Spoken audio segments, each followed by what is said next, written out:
जो हमने किया है वो लौट करके हमारे पास आएगा, ये सुनिश्चित है। हम आपके सामने कुछ उदाहरण पौराणिक और कुछ सामान्य अपने बीच से निकाल करके रखेंगे, आप विचार करना। जो बोया है वो हम काटेंगे, कांटे बो रहे हैं तो कांटे नसीब होंगे, फूल बोया है तो फूल नसीब होंगे।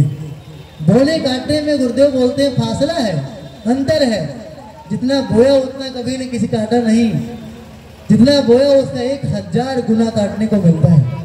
आम की एक गुठली बोई जाती है, कौन कहेगा कि वो आम बड़ा होता है तो किलो एक आम देता होगा? कुंटल कुंटल भरा आम हर साल देता है, गणना करेंगे तो लाखों आम दे जाता है। बुद्ध बताते हैं 1000 गुना देने का सिद्धांत है। बाजरे का बक्के का एक बीज बोया जाता है, 1000 दाने पैदा होते हैं। सरसों का एक दाना बोया जाता है, 1000 दाने पैदा होते हैं। इसी गांव में हम लोग आए हैं, इसी मोहल्ले में आए हैं। अगर एक घर में हमने चोरी करी तो एक घर की लाठी नहीं उठेगी, हर घर की लाठी उठेगी। चोरी तो हमने एक बार एक घर में की थी, पर बदनामी और डंडा और सजा हमको बराबर मिलता रहेगा। जब भी चोरी बाजार में आएंगे सर झुका करके ही आना पड़ेगा। आज वक्त आया, हमको मंच मिला बोलने का। यदि हम कुछ अच्छा काम कर रहे होंगे तो हमने 3 दिन के कार्यक्रम में एक बार अच्छा काम किया था। जब भी चोरी में आऊंगा तो सर हमेशा गौरव से झुका रहेगा। 1000 बार आऊंगा तो 1000 बार, और 10,000 बार आऊंगा तो 10,000 बार गौरव से झुका रहेगा। किसी गांव में एक बच्चा डूब रहा हो, आप उसकी जान बचा लें तो एक घर के सदस्य केवल कृतज्ञ नहीं होते, बल्कि गांव का बच्चा आपको सम्मान देने के लिए राजी होता है। जरूरत पड़ने पर हर घर से सहयोग आपको मिलता चला जाएगा। ये कर्म का सिद्धांत है, 1000 गुना लौट करके आता है। परम पूज्य गुरुदेव ने प्रज्ञा पुराण में कथा लिखी। क्या लिखी? एक जज साहब थे, सुबह निकल रहे थे पार्क की तरफ टहलने के लिए। पार्क पहुंचने से पहले रास्ते में ही थे, तब तक झाड़ी से एक आदमी आया और रास्ता चलते एक सज्जन आदमी को छुरा भोंक करके मार डाला, कत्ल कर दिया। बहुत दुखी हुए जज साहब, जब तक वो समझ पाते तब तक वो मार चला गया। चेहरा देख लिया था जज साहब ने। रात भर उनको नींद नहीं आई कल, लेकिन जब वो जज साहब की कुर्सी पर बैठे तब उनके सामने जो कोर्ट में मुकदमा आया, संयोग से वही मुकदमा आया कत्ल वाला, तो उनके सामने ही हुआ था। कुछ लोगों ने षड्यंत्र रचा, रुपए पैसे दे करके दूसरे को फंसा दिया। वो बेचारा बड़ा दुखी था, परेशान था। वकील को पैसा मिला था, उनने ऐसी वकालत करी, ऐसे साक्ष्य प्रस्तुत किए बना बना करके कि सच में उसको फांसी की सजा देने के लिए बाध्य कर दिया, मुजरिम घोषित कर दिया। जज साहब बड़े मजबूर थे, कहा ये तो मारा नहीं है, जो मारा तो दूसरा था, उसको तो मैंने देखा। पर जज साहब करें क्या, उनकी आंखों में देखी साक्षी लग रही नहीं थी। एक काम वो कर सकते थे, उन्होंने किया। उन्होंने कहा ये मुकदमे की पैरवी हो गई, सजा कर सुनाएंगे, टाल दिया, डेट दे दिया। उसको बुलाया जो कटघरे में बंद था, तो कहा माई बाप हमने नहीं कत्ल किया है। उसने कहा बेवकूफ, वो तो मैं जानता हूँ, इसीलिए तो तुम्हें बुलाया हूँ। क्या तुमने नहीं मारा, लेकिन ये बताओ फंसे कैसे? ये लोग हमें फंसा दिए। अच्छा ये बताओ तुम कभी किसी का कत्ल किए थे? कहा हमने कत्ल तो नहीं किया था, लेकिन 11, 12, 15 साल पहले हमारे चाचा जी थे, उनकी जमीन हमको लेनी थी, तो हमने उनको चुपके से मरवा डाला था। आज तक कोई नहीं जान पाया। कहा तब तुम्हें सजा हुई थी? कहा नहीं, कोई सजा नहीं हुई। तो जज साहब ने कहा तब आज मैं ठीक आदमी को फांसी दे रहा हूं। वो 15 साल की कहानी लौट आई, ट्विस्ट ले ली और सजा उसको मिल करके रही और उसको फांसी हो गया। ऐसा प्रज्ञा पुराण कथा में परम पूज्य गुरुदेव लिखते हैं। हमको आज नहीं कल आप, ठीक है, परम पूज्य गुरुदेव लिखते हैं आदमी कर्म करने के लिए स्वतंत्र है। मंदिर में बैठ करके हुक्का पिए कोई दिक्कत नहीं है। धर्म स्थल पर जाकर के भी लड़कियों की छेड़खानी करे, स्वतंत्र है, हम कुछ भी कर सकते हैं। नशा खाएं, दारू पिए, भांग खाएं, गांजा खाएं, जो मन के वो कर सकते हैं। इसके लिए बिल्कुल आप स्वतंत्र हैं, लेकिन परिणाम पाने के आप परतंत्र हैं, गुलाम हैं। आपको जो मिलेगा उसके बदले में, उसमें तीनों लोगों में कोई व्यक्ति बचा नहीं सकता आपको। अच्छा किया है तो अच्छे से बचा नहीं सकता, और बुरा किया है तो बुरे से नहीं बचा सकता। इसीलिए फूंक फूंक करके हमको कार्य करना चाहिए। इसी उत्तर प्रदेश के दो किशोर बालक 17-18 साल की उम्र वाले, उनके पास पैसे नहीं होते हैं, मुंबई चले जाते हैं कमाने के लिए। उनके जेब में केवल 600 रुपए होते हैं। जमाना सस्ता था, 600 रुपए की पूंजी लगाई, दुकानदारी चालू हो गई, व्यवसाय बढ़ा, लाखों रुपए कमाई आ गई। और हम सबको ये पता है, जब धन नाम की चीज आती है तो वो ज्ञान धन हो, विज्ञान धन हो, शोहरत धन हो, रुपया धन हो, संपत्ति धन हो, संबंध धन हो। धन जब हमारा बढ़ता है तो दो चीज लेकर के आता है। पहले का नाम है लालच, हविस। जितना पाए उतना और पाने की इच्छा बढ़ती चली जाती है। पहला लालच बढ़ता है, जितना आदमी को मिलता है उतना आदमी लालची और निकम्मा होता चला जाता है। दूसरा बढ़ता है अहंकार। अब तो मैं ही मैं हूँ, बाकी सबके सब भुनगा हो गए, सबके सब मच्छर हो गए, सबके सब कीड़े मकोड़े हो गए। धन, अहंकार और लालच जो चीजें अपने साथ लेकर के आता है, यही दो ऐसे शत्रु हैं जो आदमी का सत्यानाश कर देने के लिए पर्याप्त है, तीसरे की कोई जरूरत ही नहीं। लालच आ गया कि मैं सारी संपत्ति ले लूं। मुंबई में एक बात बड़ा सस्ता है, सुपारी दो किसी को मरवा डालो। कुछ पैसे दे करके उसने एक मित्र को मरवा लिया सारे पैसे लेने के लिए। 1 महीना बीता, घर आ गया, कुछ कपड़े कुछ मिठाइयां ला करके घर वालों को दे दिया। घर वालों ने पूछा मेरा बेटा कहाँ है? वो कहा वो भी व्यवसाय में व्यस्त है, बाद में आएगा। फिर करोड़ों की संपत्ति दम कर लिया, गया नहीं वापस। शादी कर लिया, एक बच्चा हुआ। बच्चा होते से ही अस्पताल में पैदा हुआ, बड़के ऑपरेशन से पैदा हुआ। खूब पैसा लगा, बीमार पैदा होते थे, बीमार है, उसके पीछे मोह हो गया बच्चे का। दवा कराते कराते बाप की कचूमर निकल गई। 18 साल का बच्चा हो गया दवा कराते कराते, सारी संपत्ति चली गई। एक दिन वह लेटा था, अकस्मात उठा, अपने बाप से पूछा पहचाना मुझे? कहा तू तो मेरा बेटा है। ना, मैं तुम्हारा बेटा नहीं हूँ, मैं तुम्हारा वो बदनसीब मित्र हूँ जिसे तुमने पैसा दे करके मरवा डाला था। अब की बार मैं तुम्हारे खुद के कोख में पैदा हुआ हूँ। अब तुम पैसे गिनो, तुम्हारे पास कितने हैं? दवा करा करके अस्पताल का चक्कर काटते काटते सारे पैसे खत्म। जब गिना तो केवल अकाउंट में 600 रुपए थे। वही 600 पूंजी जो लेके गए थे वही बता, बाकी सब बराबर। लड़का गिरा, ताय हो गया, मर गया, पैसा बराबर करके चला गया। ये कर्म का सिद्धांत है। हमने जो बोया है वही कर्म हमारे बेटे के रूप में पैदा होगा, हमारी पत्नी के रूप में आएगी, पति के रूप में आएगा, और सब हिसाब किताब बराबर करके चला जाएगा। इसलिए बराबर ये सोचना विचारना कि कहीं कोई गलत कदम तो नहीं हम उठा रहे हैं। साहित्य स्टाइल पर एक साहित्य आपको मिलेगा, गहना कर्मणो गति। कर्म की गति बड़ी गहन है, वो जन्म जन्मांतर तक हमारा पीछा नहीं छोड़ती। भैया थोड़ा जन्म है।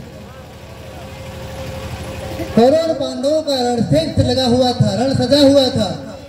जब बात समझ में नहीं आई अर्जुन के कि तुम्हें ये लड़ना ही चाहिए, मोह में वो फंसा हुआ था। कह रहा था कि मैं अपने गुरु पे बाढ़ चलाऊं, भाइयों पर चलाऊं, मामा पर चलाऊं, चाचा पर चलाऊं, ये अन्याय है।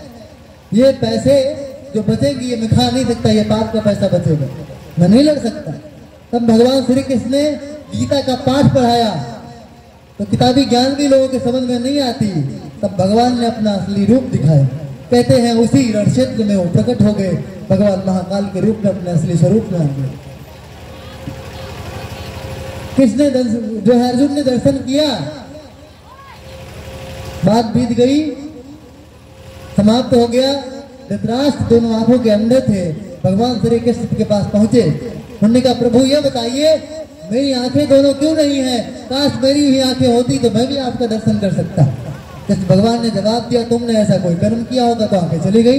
भगवान इतना खाली नहीं है कि तुम्हें लूला करे, रगड़ा करे, अन्ना करे, कोड़ी करे, वो इतना खाली नहीं है। कर्म का सिद्धांत है, जो तुमने किया होगा वैसे हो गए।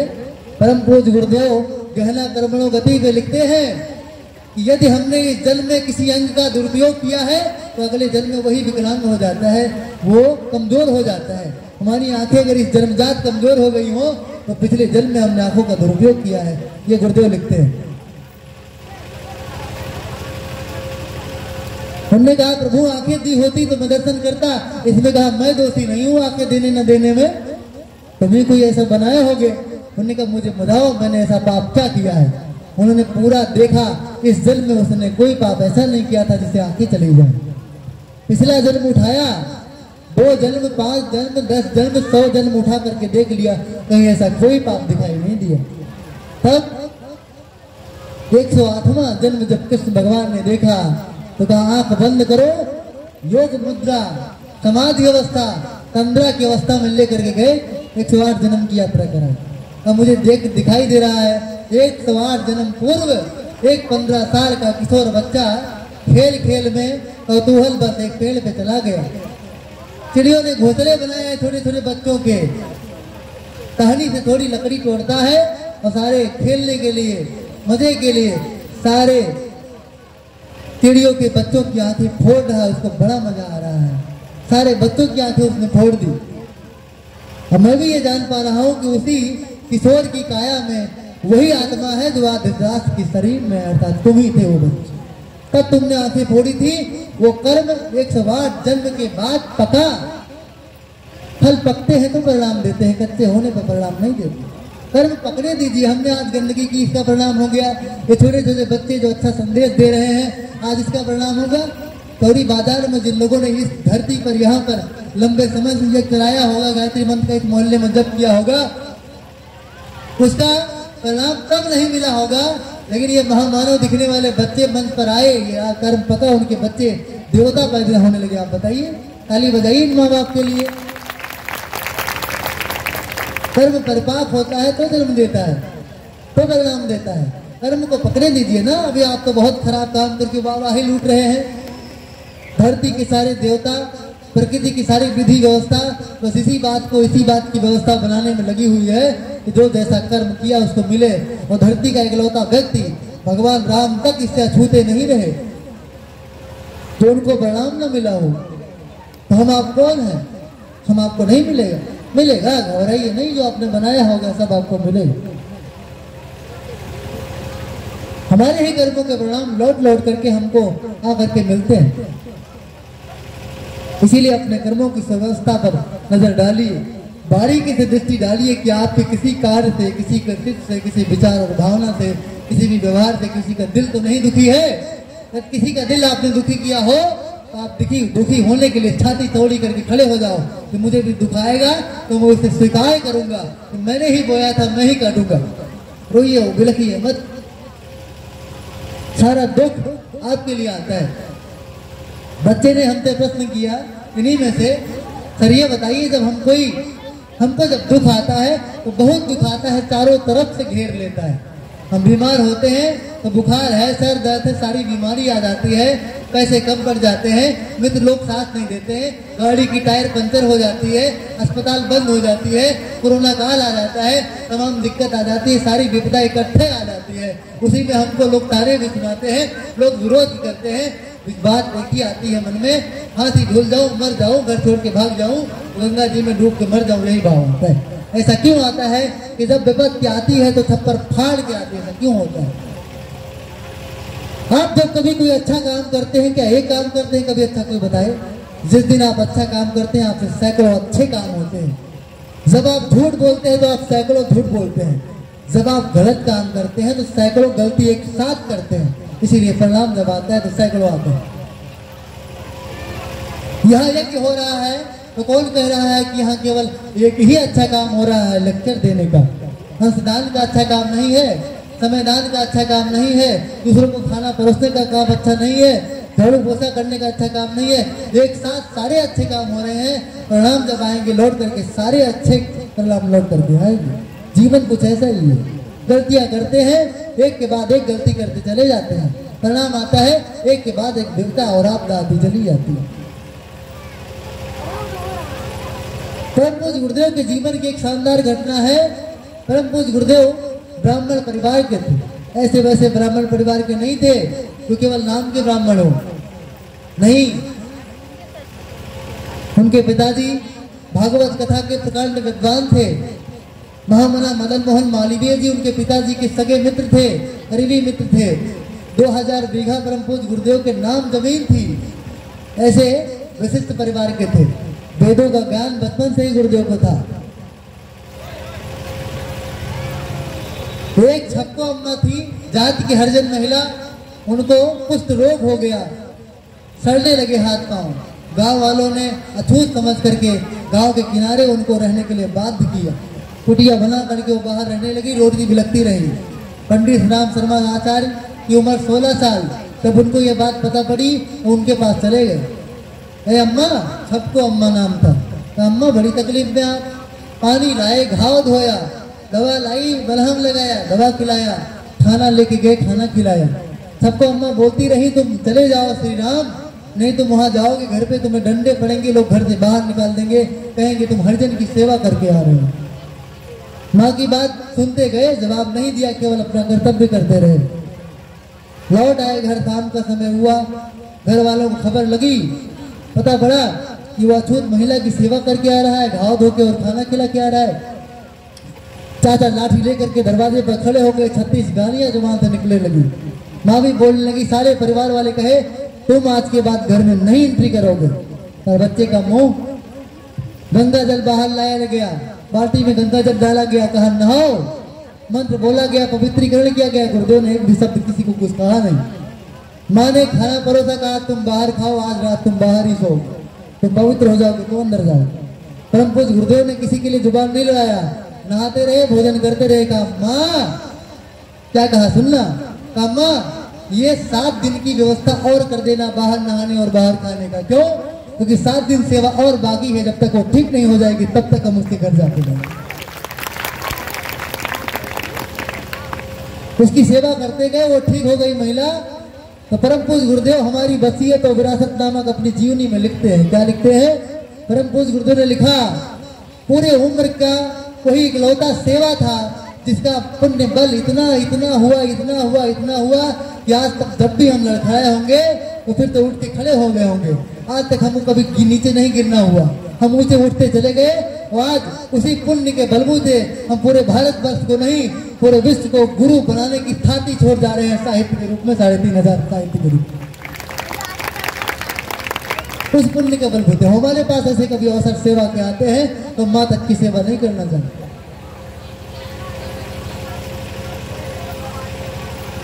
आगे गुरुदेव ने लिखा, जब हमने उसकी सेवा करी, उस महिला ने जो कहा, उस दादी ने, उस अम्मा ने जो कहा, सबको अम्मा कहती रही कि राम न जाने कैसे रहे होंगे, मुझे नहीं पता, लेकिन आज इस शरीर में वास्तव में उस राम से भी 2 कदम बढ़ करके हमें श्री राम साक्षात वही राम लगते हैं, वही राम लगते हैं।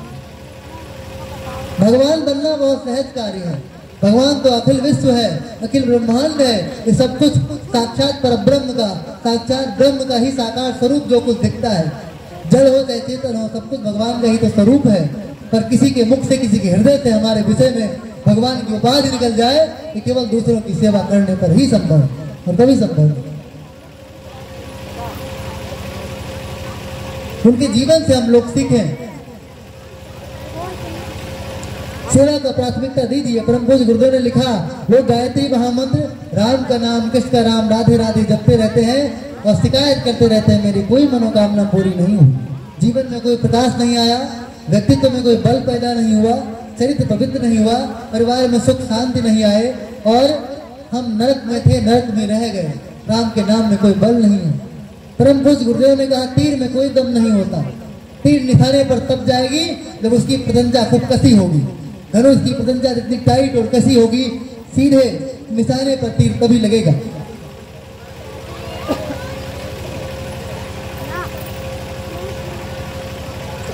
परम पूज्य गुरुदेव लिखते हैं, राम का नाम लेकर के एक डाकू रत्नाकर वाल्मीकि बन जाता है। वाल्मीकि महाकवि, धरती का प्रथम कवि। वो कौन सा राम नाम था, वो कौन सी पद्धति थी पूजा उपासना में? परम पूज्य गुरुदेव ने लिखा कि वो राम का नाम लेने वाला व्यक्ति राम के बलबूते, राम के नाम के बलबूते कितनी ख्याति पाई। डकैत था, डकैत से सबसे पहला बड़ा ऋषि, संत, महात्मा। राम के धरती पर आने से पहले, राम के पैदा होने से हजारों वर्ष पहले राम की पूरी जीवनी रामायण के नाम से संस्कृत में लिख दिया वाल्मीकि ने। इतनी बड़ी उपाधि प्राप्त। यही नहीं, उसी राम के नाम के बलबूते ऐसा ऋषित्व अपने भीतर पैदा किया, ऐसे योग साधना अपने भीतर पैदा करी कि राम को धरती पर पैदा होने के बाद वाल्मीकि को गुरु कहकर के संबोधित करना पड़ा और चरणों को प्रणाम करना पड़ा। 2 कदम जब और आगे जाते हैं, असहाय माता सीता जब जंगल में अपना जीवन गुजारने के लिए बाध्य होती हैं, तो जिस कुटिया में रहती हैं वो मर्द वाल्मीकि की कुटिया होती है। गुरु तत्व कितना उनके अंदर विकसित था। उन्होंने 2 योद्धा पैदा, शास्त्रज्ञ और शस्त्रज्ञ, वेदज्ञ, ज्ञानवान, विद्वान और शस्त्र योद्धा पैदा कर दिया।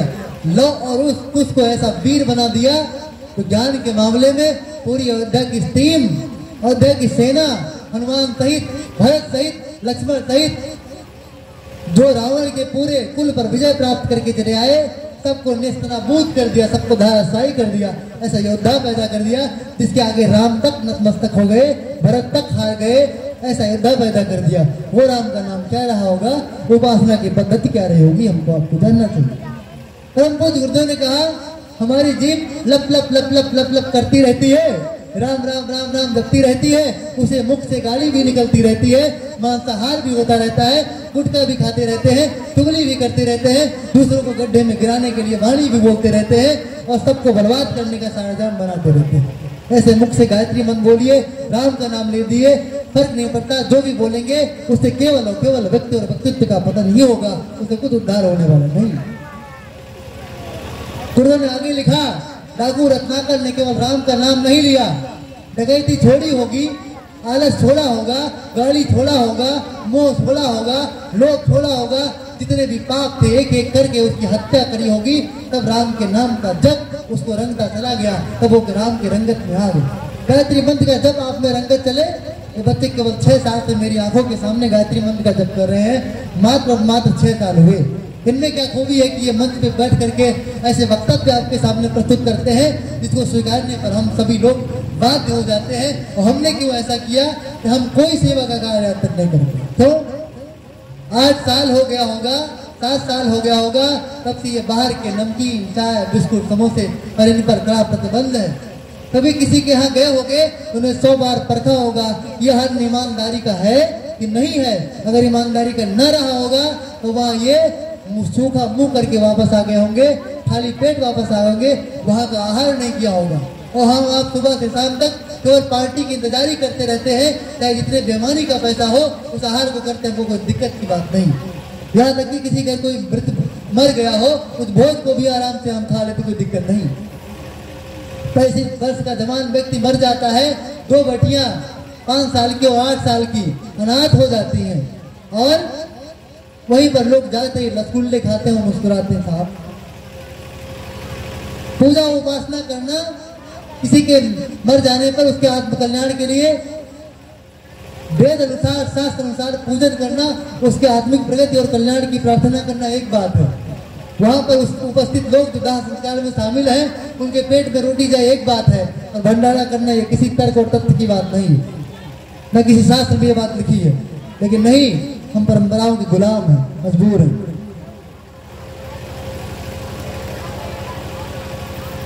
हम राम का नाम लें, पर परंपरा के बजाय विवेक को महत्व दें, खराबियों को दूर करें, सिद्धांतों को जीवन में, आचरण में और व्यवहार में उतारें, तो बात बने। मात्र सत्ता की 2 टूक बात माने। माता जी की मैं बात कर रहा हूँ, शहर की थी, घर पे चली आई, देखा परम पूज्य गुरुदेव के घर सामान लिपाई हो रही थी। उन्होंने पहला ही दिन था, घूंघट को बाहर निकाला, ऊपर कर लिया, हाथ बांधा और साड़ी को थोड़ा ऊपर किया और तुरंत गोबर लिया, पूरे कमरे में लिपाई पोताई चालू कर दी। मेरा पति जब गोबर की लिपाई करके यज्ञ करने जा रहा है, तो मैं वो कौन सी महिला हूँ जो घूंघट करे या मेकअप में बैठी रहूं? पति की सेवा करना मेरा धर्म है। गुरुदेव जब फते थे, बहुत पीड़ित थे, तब परम पूज्य गुरुदेव को माता जी ने आश्वासन दिया है, कहा आप रो क्यों परेशान हैं? कहा मेरे पास पैसे नहीं है, कुछ कमाए होते तो कुछ बात बनी होती। कान का, नाक का, पैर का बिछुआ, सारे जेवर एक पोटली में बंद करके दे दिया। कहा मेरा पति परमेश्वर है, उसकी आंखों में आंसू है, उसके सिद्धांतों के लिए, उसके उद्देश्य के लिए मेरा प्राण तक न्यौछावर है। तो गहने आभूषण क्या होते हैं? पति के प्रति वो खूबसूरत समर्पण सब तो दे दिया। किसी तस्वीर में कोई गहने उनको पहने आप पाएंगे नहीं, इसलिए नहीं कि उनके पास अभाव थे, नहीं, जमींदारी के यहाँ उनका कुल था, कोई संपत्ति की कमी नहीं थी, पर पति के उद्देश्य में शरीक होना उनका सिद्धांत था। परम पूज्य गुरुदेव अपने कमरे में माता जी की तस्वीर लगाए रहते थे। एक भाई साहब ने कहा, गुरुदेव ये बताइए, ये माता जी की तस्वीर आप कमरे में लगाए हैं? कहा, हाँ बेटा, मैं सुबह उठता हूँ तो माता जी को प्रणाम करता हूँ। क्यों गुरुदेव? क्योंकि वो मुझे प्रणाम करती हैं और मैं दोनों मिल करके आधे आधे हैं, अर्धनारी नटेश्वर जिसे बोलते हैं। जब भी कभी गुरुदेव, जब भी कभी माता जी बर्तन धुलती रहे तो गुरुदेव कढ़ाई लेके बैठ जाए, 1000 से देखते रहे। कहा, गुरुदेव ये क्या कर रहे हैं? कहा, तुम नालायकों को संदेश दे रहा हूँ कि तुम कभी शादी करना तो नौकरानी बदले करके आना, पत्नी लेकर के आना, अर्धांगिनी लेकर के आना। तुम्हें ये मैं बता रहा हूँ, मैं खाली हूँ, उनका सहयोग करूंगा। जब मैं अखंड ज्योति पत्रिका लिखता हूँ, जब मैं पसीना पसीना हो जाता हूँ तो आगे का लेखन माता जी संभालती है, तो मेरी सहायता करती है, मैं उनकी सहायता करता हूँ। हम नौकरानी और दासी लेकर के नहीं आए, अर्धांगिनी लेकर के आए। फिर पति परमेश्वर है तो पत्नी परमेश्वरी है, इस भाव से हम जीते हैं। ऐसी गुरु सत्ता, ऐसी माता सत्ता को बारंबार प्रणाम मुहुर मुहुर संस्कृत में बोलते हैं, बारंबार उनके चरणों में प्रणाम है। जैसे देवत्व से भरे ऋषि सत्ताएं धरती पर बीच बीच में ना आए तो पूरी मानवता अंधकार में डूब जाए, कुछ जीने का सलीका ना मिले, एक दूसरे की हत्या, एक दूसरे के जीवन के लोग प्यासे हो जाए। आइए गुरुदेव के सूत्र को जीवन में उतारिए। गुरुदेव का एकमात्र सिद्धांत ये है, अपना सुधार संसार की सबसे बड़ी सेवा। आपका मन करे कि मैं यहाँ कुछ देना चाहता हूँ तो आप दे न दे आपकी मर्जी, पर आप अपने को सुधारने का ठेका ले लें, ये जरूरी। मनुष्य में देवत्व का उदय, धरती पर स्वर्ग का अवतरण, अपने अंदर देवत्व पैदा कर लें। एक निवेदन आप सबसे करेंगे, नोट कर लेना। दुर्गेश सर ने अकेले बीड़ा उठाया इस जग को करने के लिए, सहयोग सबका है मैं जानता हूँ, फिर भी आगे आगे वे चले और जिन बच्चों को बुलाया, सामने इन बच्चों को बुलाया। और जब आप अपने मुख से बोलते हैं, बच्चे चाहे जिस जात चाहे जिस वर्ग में पैदा हो, बच्चे परमात्मा के स्वरूप होते हैं, तो उन बच्चों को मंच पे बैठ करके बैठा हुआ देख करके आपको जाति नहीं दिखनी चाहिए, आपको भगवान दिखना चाहिए, देवता दिखना चाहिए। ये साहस अगर दुर्गेश सर ने किया है तो हम आपसे एक आग्रह करेंगे। दुर्गेश सर ने कहा, गुरुदेव का सिद्धांत किसके आगे रसीद नहीं जानी चाहिए। हमने कहा तो अच्छा ही है। अभी जब कार्यक्रम खत्म होगा तो एक बार उनसे पूछ लीजिएगा, कुछ घटा बढ़ा तो नहीं, कुछ घटा बढ़ा तो नहीं। इतने लोग बैठे हैं, जितना भी घटा बढ़ा होगा, मैं दावा करता हूँ एक आदमी के प्रति 50 रुपया भी नहीं पड़ेगा। अगर एक आदमी आगे चल रहा हो और हम 50 रुपए की संवेदना न प्रकट कर पाए तो ये मेरी निष्ठुरता ही होगी।